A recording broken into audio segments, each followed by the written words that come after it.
하나님의 말씀의 강론에 들어가기 전에 다 같이 저를 따라해 주셨으면 고맙겠습니다. 성경은 하늘의 책이다. 그래서 성경을 가까이 하면 세상이 멀어지고 성경을 멀리하면 세상이 가까워진다. 진리죠. 오늘도 주님 안에서 여러분과 함께 은혜의 말씀을 나누려고 하는 것은 아까 봉독해 올린 하나님의 말씀인 킹제임스 성경 요한계시록 6장 1절에서 8절로서 하늘문을 연 성경 강의 81번째 제3부 요한계시록 강의 22번째로서 봉인된 책을 여는 주 예수 그리스도님이라는 제목으로 여러분과 같이 은혜를 나누려고 합니다. 성도 여러분, 계시록 4장에서는요, 교회가 하늘로 휴거되어 주 예수 그리스도님과 함께 공중에서 혼인잔치를 벌이고 있었던 것을 우리는 봤습니다. 계시록 5장에서는요, 하늘의 보좌에 앉으신 하나님께서 오른손에 안팎으로 기록된 봉인된 책을 가지고 있는 것을 또한 봤습니다. 이 계시록 6장부터는 환란기가 시작됩니다. 이미 말씀드린 것처럼 대환란기는 7년간 계속됩니다. 대환란의 시작입니다.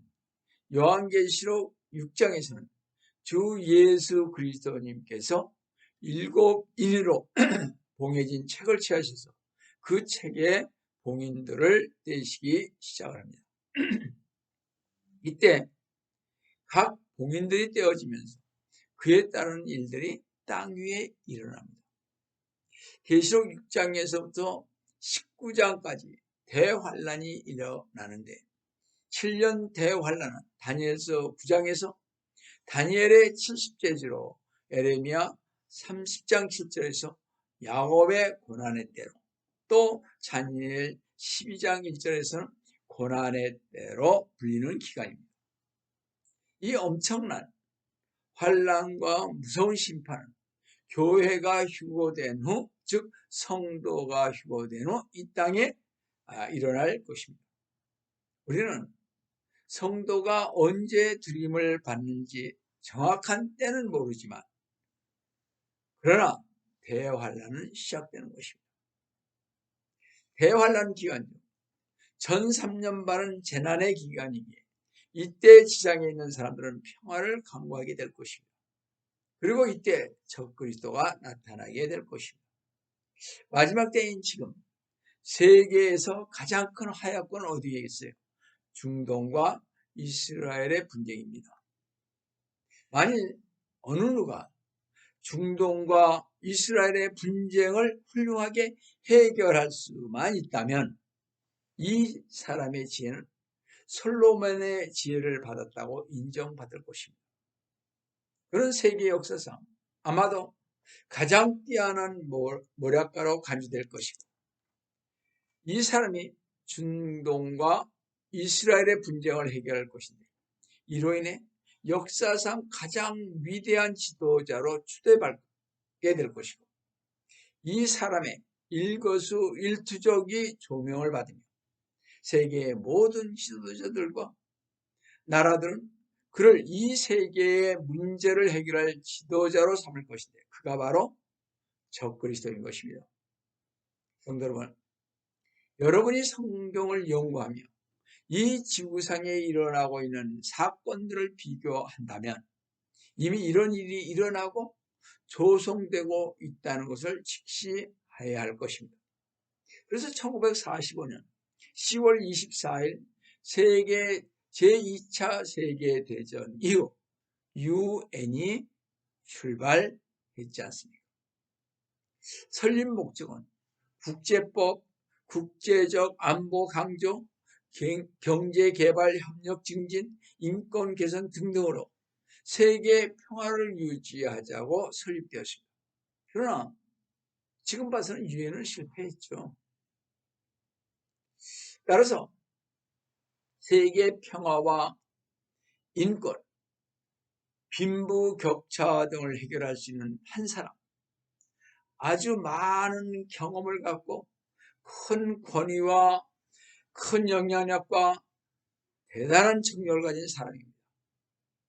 세계는 지금 이 한 사람이 빨리 나타나야 한다고 하며 세계의 모든 질서와 평화를 가져다 줄 수 있는 슈퍼맨을 기다리고 있습니다. 그래서 이 세상의 권세를 잡은 사탄은 세상 사람들에게 만족을 줄 사람이 한 사람, 적 그리스도를 어린 양이 오는 것처럼 꾸며냈던 것입니다. 여러분, 우리가 잘 알다시피 참과 거짓의 차이는 곧 그리스도님은 세상 죄를 지고 하는 어린 양으로 오셨다는 것이죠. 반면에 사탄의 지시를 따르는 적 그리스도는 하나님의 계시나 하나님의 구원을 인간에게 주려고 온 것이 아닌 것입니다. 실제로 적 그리스도는요, 거짓을 행하며 사람들을 눈멀게 속이려고 올 것이나 그리스도님은 진리시기에 참 진리만 말씀을 하십니다. 적 그리스도는 끝없이 깊은 구렁에서 올라오나 예수 그리스도님은 하늘로부터 오시며 적 그리스도는 자신을 높이나 예수 그리스도님은 자신을 낮추시며 적 그리스도는 멸망의 아들이나 그리스도님은 하나님의 아들이시며 적 그리스도는 멸망에 시키기 위해 나타나나 그리스도님은 구원을 하러 오시며 적 그리스도는 불법의 신비나 그리스도님은 경건의 신비인 것입니다.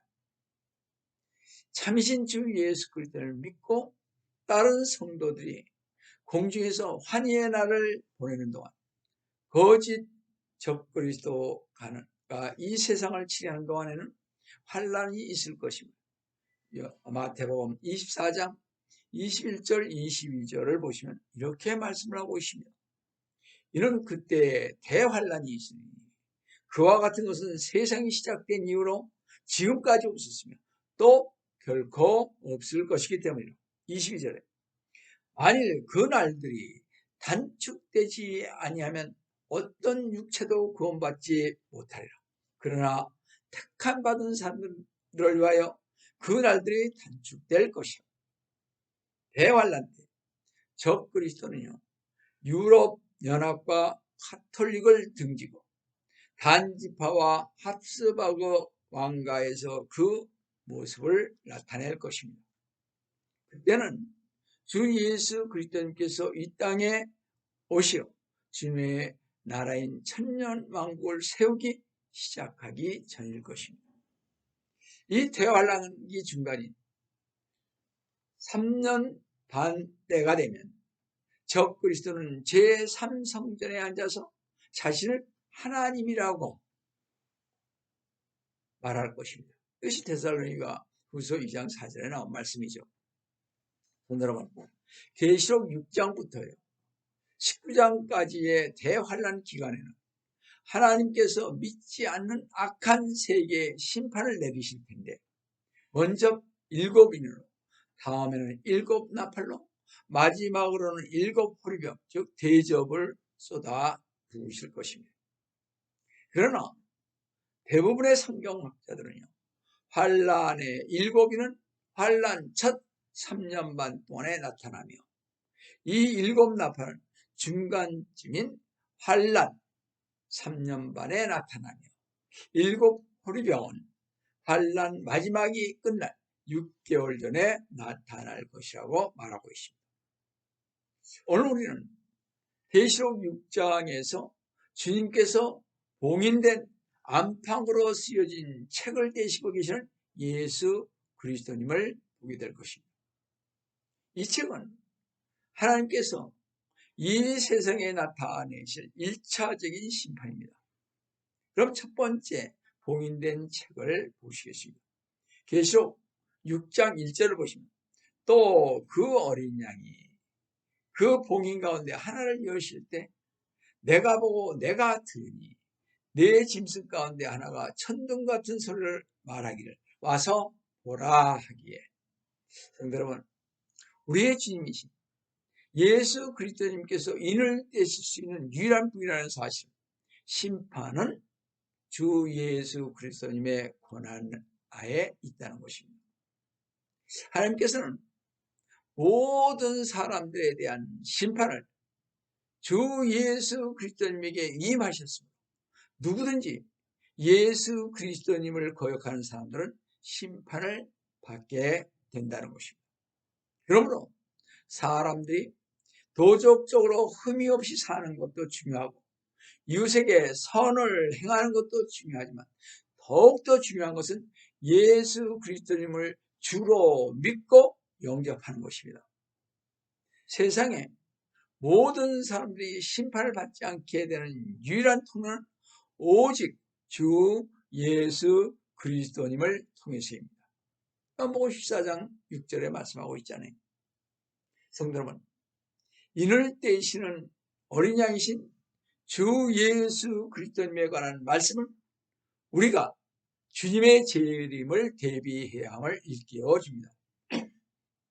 우리는 주 예수 그리스도님의 재림의 시기가 언제인지 정확하게 분별할 수는 없지만 주님께서 오신다는 사실은 분명하게 항상 준비하고 깨어 있어야만 하고 기다려야 하는 것입니다. 그런데 성도 여러분, 네 짐승 가운데 하나가 천둥 같은 소리로 말했는데 이 첫 번째 짐승은 사자입니다. 계속 4장 7절에 보시면 말이죠. 그러면서 이 첫 번째 짐승 사자가 와서 보라 했던 것입니다. 주님께서 첫 번째 인을 떼실 때 흰말 한 마리가 나옵니다. 계속 6장 2절을 보시면 내가 보니 보라 흰말 한 마리가 있는데 그 위에 탄 자가 활을 가졌더라. 활을 가졌다 그러십니다. 그에게 한 멸류관이 주어졌고 그는 나가서 정복하고 정복하려 하더라. 주님께서 인을 떼실 때 흰말 탄 자는 누구인가에 대해서 여러 가지 해석이 있는데요. 특별히 로마 가톨릭, 또 장로교, 감리교, 성공회, 하나님의 성회, 올명고, 여호와 증인 등등 대부분의 교회에서는요, 흰말 탄 자는 예수 그리스도라고 가르치고 있습니다. 그리스도님께서 왕으로서 이 땅을 정복하고 있기 때문에 주님의 교회가 세상에서 더욱더 많은 권세를 가져야 한다는 것입니다. 다시 말씀드려서 비성경적인 이 해석은 흰말 탄 자는 예수 그리스도님이며 예수님께서 이 땅에 천국을 이루기 위해 복음으로 세상을 정복한다는 것입니다. 잘 들어보세요. 요한계시록 6장 2절에 흰말 탄 자를 예수 그리스도님이라고 왜곡하는 사람들은 계시록 19장 11절에서 16절에 흰말 위에 앉으신 분과 계시록 6장 2절에 흰말 탄 자를 동일시하는 오류를 범하고 있습니다. 첫째요, 계시록 6장의 흰말 탄 자는 사탄이 육신으로 나타난 자이지만 계시록 19장의 흰말 타신 분은 재림하시는 예수 그리스도님이십니다. 계시록 19장 11절 말씀이죠. 자, 둘째요, 계시록 6장의 흰말 탄 자는 주 예수 그리스도님께서 심판의 7인 중에 하나를 떼실 때 나타나지만 계시록 19장의 흰말 타신 분은 하늘로부터 나타나십니다. 셋째, 계시록 6장의 흰말 탄 자는 자신의 이름을 갖고 있지 않지만 계시록 19장의 흰말 타신 분은 뭐예요? 만왕의 왕이요 만주의 주라는 이름을 갖고 있습니다. 계시록 19장 16절 보시면요. 넷째, 계시록 6장의 흰말 탄 자는 활을 가졌습니다. 6장 2절에 보니까 참 중요합니다. 근데 계시록 19장에 흰말 타신 분은요, 활 대신 입에서 나오는 예리한 칼로 싸운다 그러십니다. 계시록 19장 15절 말씀입니다. 다섯째예요. 계시록 6장의 흰말 탄 자의 뒤에는 사망과 지옥과 기근이 따른다고 계시록 6장 4절에서 8절에 말하고 있지만 계시록 19장의 흰말 타신 분 뒤에는 희고 정결한 세마포를 입고 따릅니다. 그것이 계시록 19장 14절 말씀 아닙니까? 여섯째, 계시록 6장의 흰말 탄 자는 정복자이나 계시록 6장 2절에서요. 계시록 19장의 흰말 타신 분은 의로 심판하십니다. 그것이 계시록 19장 11절 말씀이죠. 따라서 계시록 6장의 흰말 탄 자는 누구의? 적그리스도인 것입니다. 잘 아셔야 합니다. 그러므로 성도 여러분이 분명히 알 것은 계시록 6장의 흰말 탄 자를 예수 그리스도님이라고 가르치거나 설교하는 신학자나 목사들은 가장 부정직한 엉터리들인 사람들인 것입니다. 이것은 흰말을 타는 이 적그리스도가 평화의 사명을 거짓 꾸며서 세상 사람 앞에 나타날 것을 의미하는 것입니다. 분명히 이 흰 색깔은요, 그가 거룩하고 순결하고 평화를 지지하는 데 이용할 가식적인 상징을 나타낼 것입니다. 그럼 어떻게 해요? 적그리스도가 세상 사람들로부터 인기를 얻는가 하는 것입니다. 먼저 적그리스도는요, 인기 전술로 전 세계에 평화운동이 일어나게 할 것입니다. 전 세계적으로 평화운동 물결이 파도처럼 일어날 것입니다. 지금도 부분적으로 일어나고 있지 않습니까? 이때부터 사람들은요, 전쟁을 더욱더 증오하고 평화를 부르짖으며 각 나라에서는 평화행진이 이어질 것입니다. 적그리스도는 중동과 이스라엘 분쟁을 해결하면서 자기의 큰 권위와 능력을 행사할 것입니다. 적그리스도는 성경에서 말한 러시아와 연합한 나라가 이스라엘 침략할 때 이스라엘 편을 들 것입니다. 유럽연합은 러시아와 동맹을 맺은 북방연합 국가가 이스라엘을 침공하는 것을 저지하기 위해 이스라엘을 지지한다고 할 때 실로 적그리스도인 그는 존경을 세계 여러 나라로부터 받을 것입니다. 이때까지는 적그리스도의 실체가 나타나지 않은 상태입니다. 이 적그리스도는 대환란기 때에 나타날 것입니다만 팔레스타인의 소유권이 이스라엘이라고 하면서 나타나는 이 자는 유럽연합과 가톨릭과 합스버그 왕가의 핏줄에서 나오는 세계적인 지도자, 즉 적그리스도인 줄 알아야 합니다. 바로 이때가 우리 성도들에게 있어서 땅에서 들려 올림받아 주 예수 그리스도님과 함께 있는 날이 아주 가까운 몇 년 남지 않았다는 것을 우리는 깨달아 알아야 합니다. 그러므로 이런 사건이 계속 나타난다면 환희의 휴거가 가까웠다는 것과 대환란기가 가까웠다는 것을 인식하십시오. 깨어 일어나 준비해야 할 것입니다. 그래서 여러분, 우리는 유럽과 이스라엘을 주의 깊게 보아야 하는 것입니다. 제가 늘 얘기하는 것입니다. 자, 주님께서요, 두 번째로 인을 뗄 때 붉은 말 탄자가 나온다고 그랬습니다. 계시록 6장 3, 4절을 보시면요, 어린 양이 둘째 봉인을 여실 때 내가 들으니 둘째 짐승이 말하기를, 이 둘째 짐승은 아까는 첫째 짐승은 사자라고 그랬잖아요. 이번엔 송아지입니다. 와서 보라 하도록 했습니다. 4절에 이에 붉은 다른 말이 나오는데 그 위에 앉은 자에게 땅에서 평화를 제거하는 권세가 주어졌으니 그들이 서로 죽이더라. 또 그에게 큰 칼도 주어졌더라. 아마 여기에 큰 칼은 지금의 핵무기일 것 같습니다. 여하튼 붉은 것은 핏빛이며 전쟁으로 인하여 땅에서 평화는 없어지고 사람들은 서로 살육하여 피를 흘려서 온 땅을 그 붉은 빛으로 덮게 할 것입니다. 그러므로 둘째는 전쟁을 의미합니다. 그러나 이 허락은 무제한으로서의 허락은 아닌 것이죠. 계시록 13장 5절이나 양 12절이나 이런 것 쭉 보시면 말이죠. 그런데 에스겔 38장 1절에서 39장 15절과 다니엘 11장에 의하면 말을 탄 러시아와 이란, 에티오피아, 리비아, 터키 등이 중동을 침입하고 이스라엘을 공격할 것입니다. 그 전쟁은 세계 제3차 세계대전이 될 것입니다. 그러나 많은 사람들은 그냥 세계대전이라 이렇게 얘기할 것 같아요.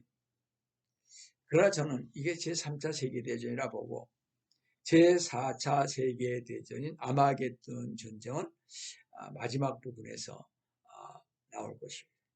그것을 많은 사람들은 제3차 세계대전이라고 그러죠. 여하튼 우리가 잘 알다시피요, 러시아 공산주의가 서양의 위협적인 존재로 부각할 때 유럽 연합이 결성되지 않았습니까? 러시아가 아주 강력하고 무서운 세력을 가졌으므로 서양 유럽은 북대서양 조약기구, 즉 나토와 유럽 공동시장을 결성했고 지금은 유럽 연합을 만들고 있는 것은 여러분이나 저나 잘 알고 있습니다. 이 러시아로 하여금 유럽을 대적해 하는 것은 유럽으로 하여금 이스라엘을 돕지 못하게 하려는 것입니다.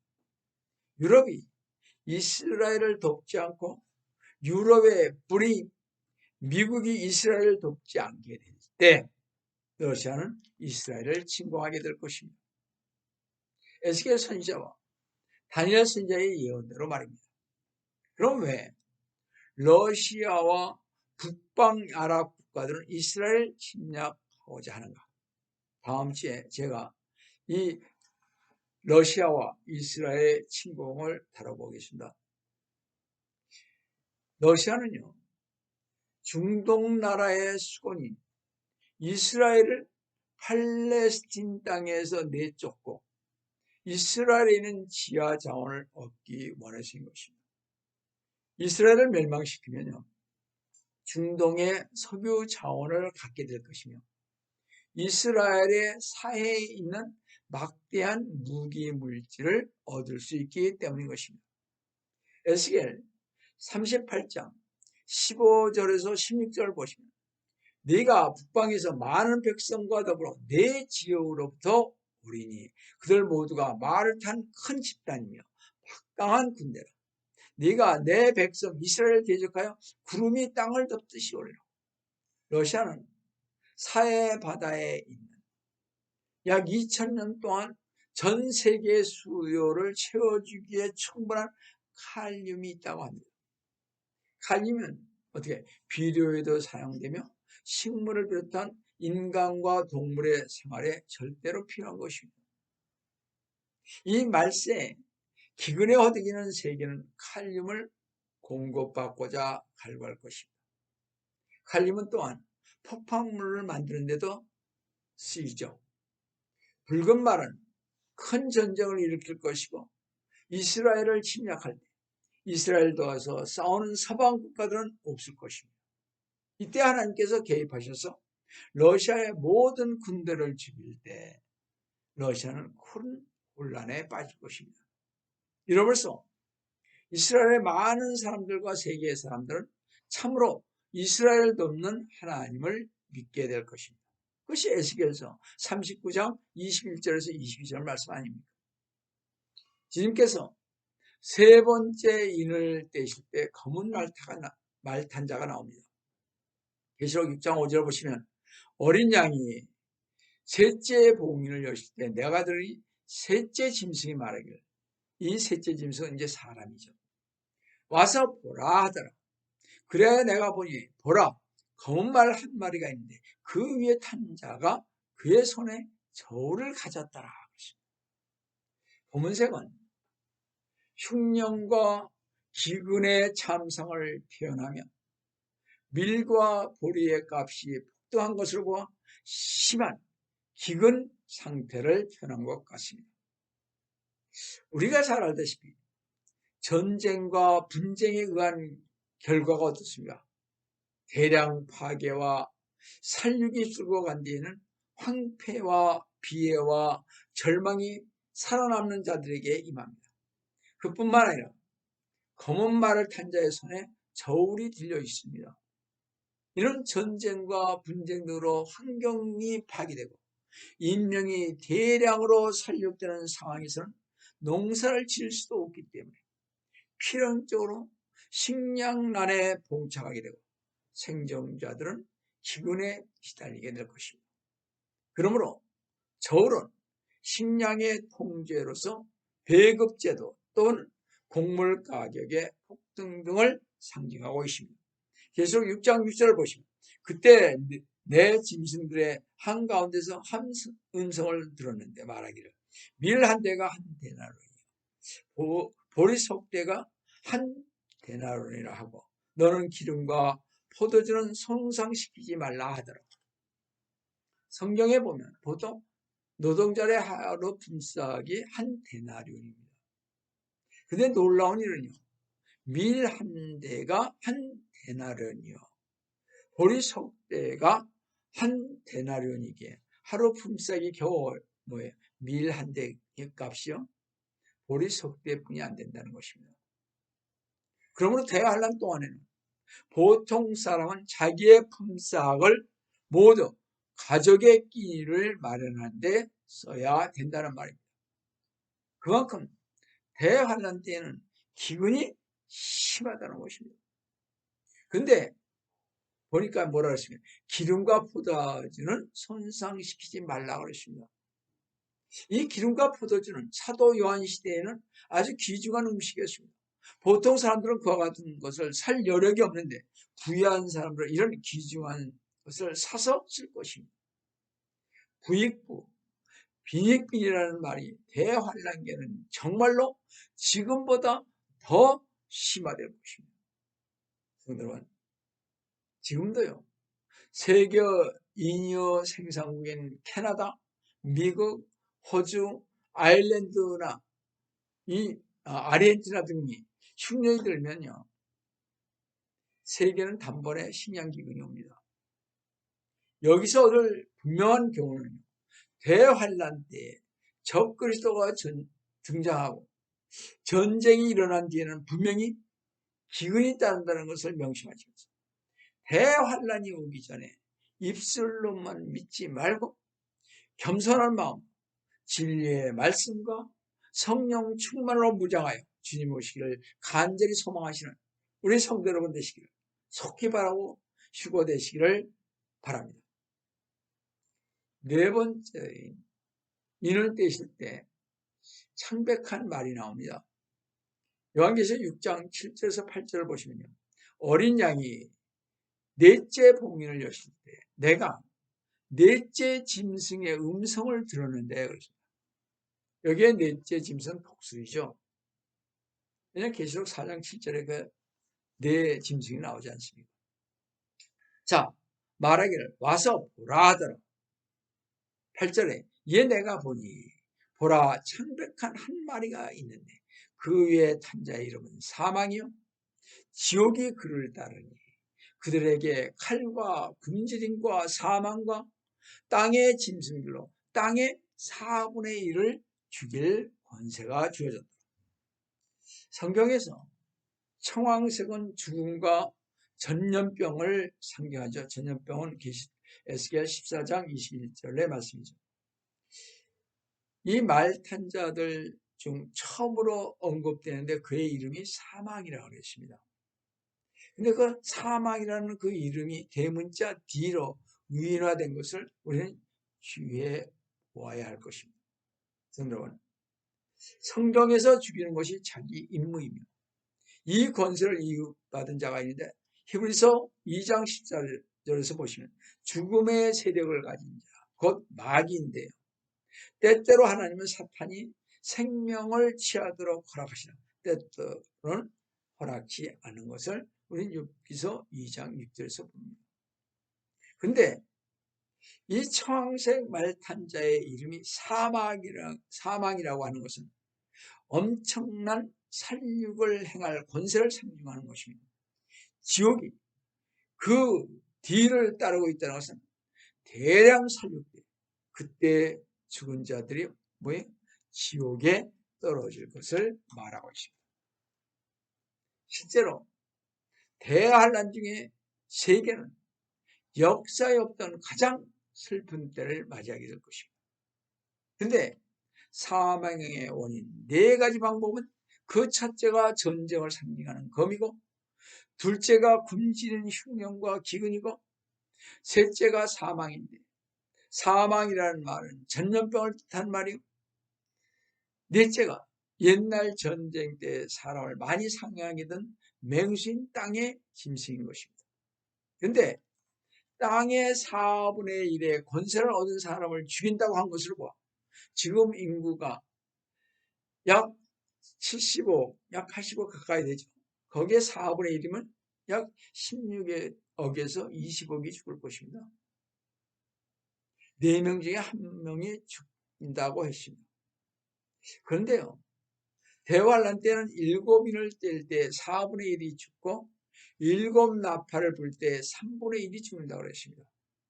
그러니까 4분의 1에서 만약 예를 들어서 80억 명이면 20억 명이 죽으면 60명이죠. 거기에 3분의 1이면 또 20억 명이 죽는 것이죠. 40억이 남게 돼 있죠. 80억에서 이제 반 남는 것입니다.